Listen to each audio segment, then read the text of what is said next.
Hello and welcome back to another episode of Notion Bonsai, and today we're going to be creating a bonsai forest on a diagonal slab.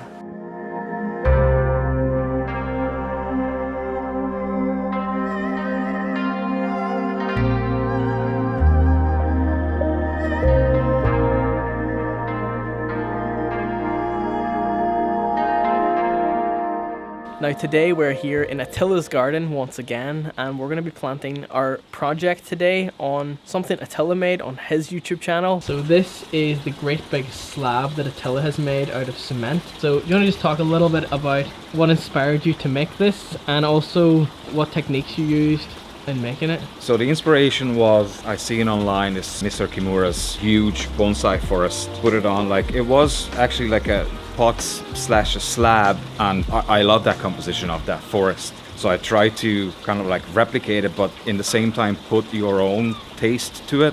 I didn't really know how he or they, managed to make in the pot. As it looks, it's made out from clay, but as I don't have a kiln or don't have any good skills to working with clay, so I went, what if I'm just going to use like ordinary cement? And this is the product what it turned out. For my first attempt to doing something like this, I'm pretty happy about it.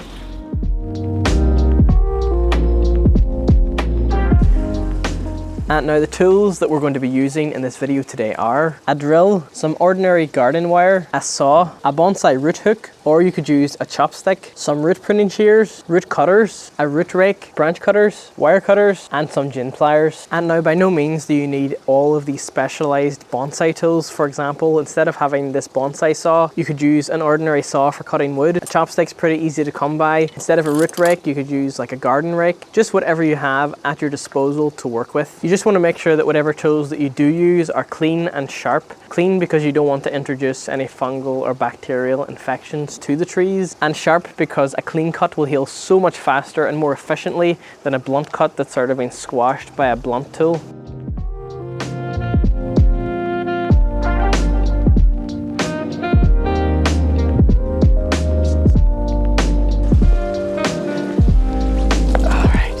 So these are the trees that we're going to be using in this video today. This is a bunch of Swamp Cypress. They really don't mind to be left in water, and for that reason we think it would make a great addition to especially a slab planting, just for the fact that there's no drainage holes in this slab, so if it does get a little bit waterlogged, it's not really going to be a big deal. Even these trees don't mind to be sitting in like pure water. It's going to be completely fine. Also, the Swamp Cypress kind of resembles the Dawn Redwood, and we did make a forest on that before and it looked really beautiful, so we thought why not try this species. So just before we put all of these trees onto the slab, I'm just going to show you what we're doing to the roots of these trees. And as you can see, these trees have been in these pots so long that the roots have actually grown up through the bottom, so we're going to need to take some of these root cutters and try and cut these off. Sometimes it's even better just to cut the pot off entirely, but if you can save a pot, why not try?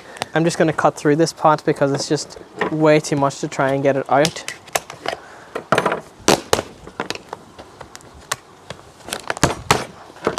So as you can see, this tree has got lots of really healthy roots the whole way around.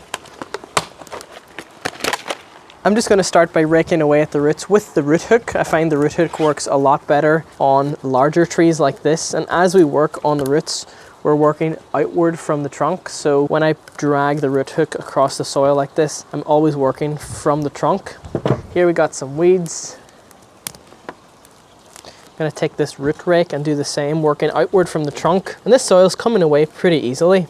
And now that we've got a good bit of soil removed from the tree, what I'm going to do is remove any roots that I think are a little bit too thick on the root base here, just for the fact that whenever we create the forest planting, every bit of soil real estate is going to be so important, because we're going to try and plant them so close together. And these thick roots here don't really do much for the tree, whereas these other roots, these fine feeder roots, they're what provide water and nutrients to the tree. In nature, the thick ones are really there to provide stability.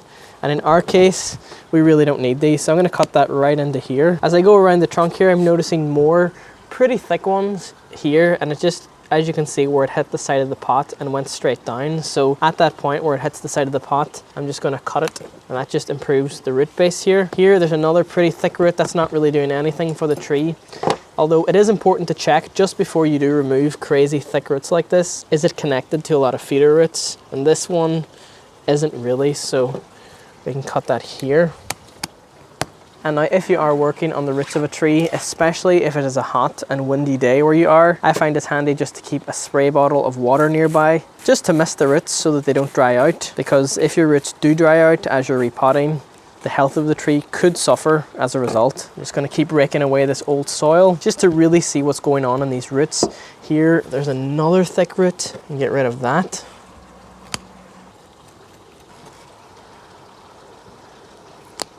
There's just quite a large root on this part of the tree, and to cut through it with my root cutters, this would just be too thick. So I'm going to take the saw to these roots just to get rid of this big thick piece.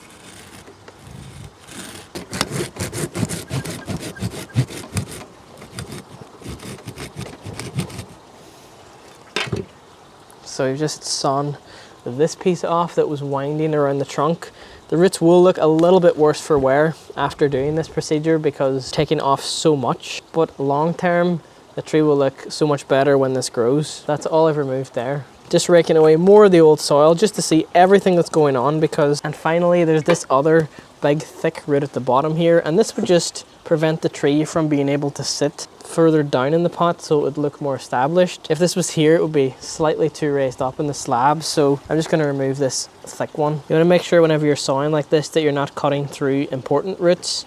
It can be quite easy to do so if you don't see what's going on, so really just take your time with it.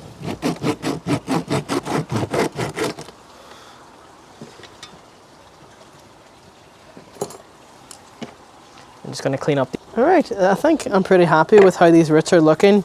I mean, it's a first step in the right direction. It's not going to be perfect looking right away, but we did take away a lot of the thick roots that would help it to sit in the slab just that little bit better. Guys, as you've seen how Adam did the repotting on the first tree, he cut off the main big roots, what we don't really want in any composition, and he set up the roots for the future development. The downside of that technique, as you will see, because we're not planting the trees that way to the pot, because that will be just easier to wire them this way, but we want to keep them straight.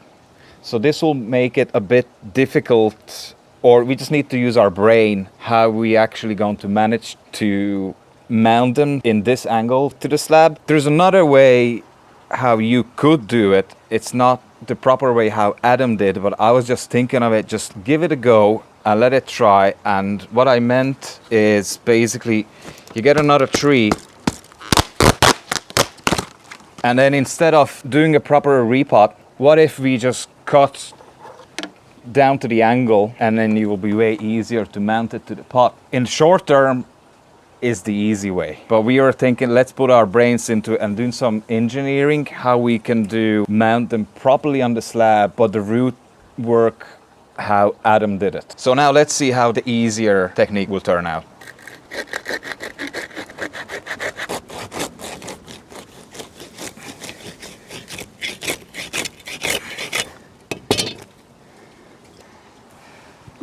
So as you can see, this way is the cheat way. But I think in the long term, it will be beneficial for the whole composition. So then as you see, the real challenge will be now how we can properly mount this, because it's so wobbly, so it's not much soil mass left whatsoever.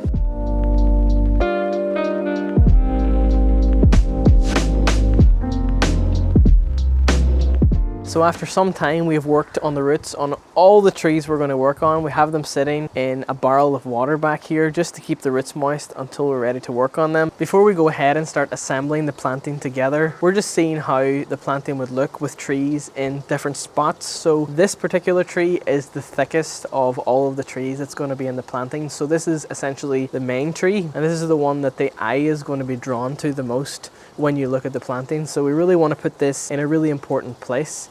And we're thinking for the apex of the planting, because the planting's going to have that classic bonsai triangular shape. Attila was saying he doesn't want the apex right over this point here because it would look a little bit strange. Instead, we're thinking maybe move the apex to this point so it's slightly off center and looks a little bit more pleasing to the eye. From here it would look something like that. It is good to experiment with the trees before you go ahead and secure them in the pot, because if you decide later that it doesn't look quite right, you're gonna have to undo all that work that you did in order to rearrange them again. So because we do know that this tree is gonna be the main tree and we know exactly where we want it, we're gonna wire this one into the pot and then from there work around it. So Attila here is just sticking a bamboo through the root base of the tree, and that's going to give us something to anchor the wire to. We may actually have to drill a hole through here for the bamboo to go through, and drilling a hole through a tree like this really won't do the tree much harm. It's got lots of roots here to feed the tree. All right, that went through no problem. Let's see, there we go. Okay, so that'll give us an anchor. So now what we're going to do, from this bamboo that's through the tree, we're going to just imagine a line going down here, and then from there, that's where the hole's going to go in the pot, and then we can wire it straight down.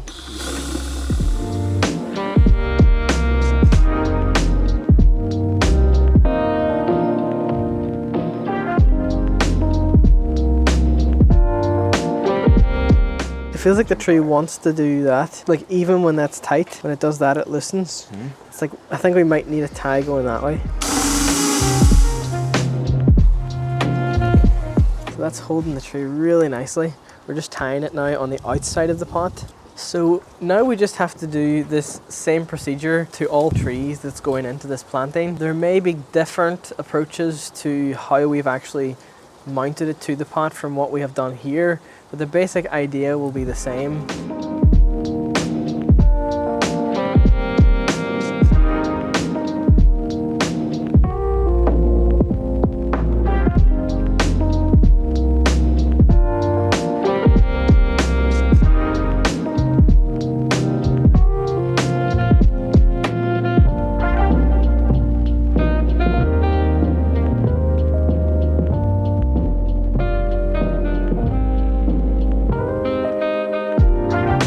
And as you can see, we have positioned all the trees in place. Some of them are just a little bit wobbly, which is totally fine if you have it like this. We're going to use some soil and moss now to keep the trees in place. As you can see, it's a little bit wobbly. So we're just going to take some of this moss here, put it under the tree where it's wobbling.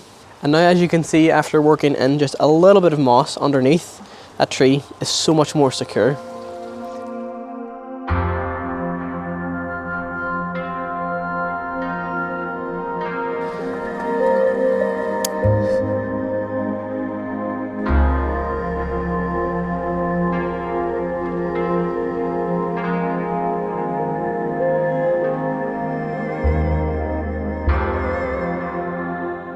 We have just finished landscaping the top layer of this forest, but now just before we add some moss to the top and dress it up and make it look good, we have to now think about the overall shape of the planting. As you can see, the trees are at different heights and it looks a little bit random as it is at the moment. So what we're going to do, as Attila has here with the bamboo, is we're going to use the parallel lines of the pot, take it up and have maybe here as the apex like we discussed at the start, and then again from this parallel line, take that up and have the trees going. So it's going to have triangular shape. So just before we make any drastic decisions, we've decided to wire the bamboo just onto some of the trees here so that we can really visualize how the apex of the planting is going to look. So we want the apex here slightly off center from the base of the planting down here. And I think this is a really good way of just sketching it out before you go ahead and cut the trees, because once you cut them you can't really uncut them. Now whenever it comes to how we cut the top of these trees here, because this is the front of the planting, instead of cutting it straight across, we're going to cut it in this sort of angle so that whenever the tops of these trees do heal, the scar will be at the back side.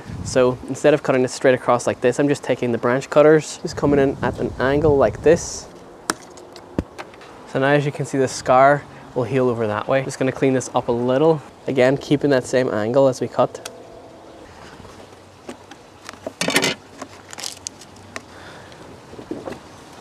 And then just coming in with some cut putty, putting it on this area, and this will just help keep moisture in the tree, keep moisture out of the tree. And this particular cut putty is antifungal and antibacterial, and this cut should heal up pretty quickly.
And there you guys have it. That is the bonsai forest on a diagonal slab. I just would like to say, as a side note, because we did work on the roots of these trees today, I would hold off for about 3 or 4 weeks before fertilizing, as newly pruned roots will burn from a fertilization. So just let the roots re-establish themselves before you fertilize. And on that, I'm going to end off this video right here. If you enjoyed, please be sure to leave a like in this video. It really helps out the channel a lot. And remember, be sure to check out Attila's channel. It's at Fangorn Bonsai. You'll be able to see all the things that Attila's doing in his garden here today over there. And please let us know what you thought of this video down in the comments below. Perhaps there's something you would have done differently. Maybe you would have went for the easier method where you just chop the roots diagonally. I'd love to hear your guys' thoughts, and I'm always open to new and different ideas in bonsai. If you would like to support me and the things that I do on this channel, hit the thanks button down below. And if you'd like to become a channel member, hit the join button. And if you'd like to stay updated on all the things that I do off camera, please follow me on Instagram. It's at notionbonsai,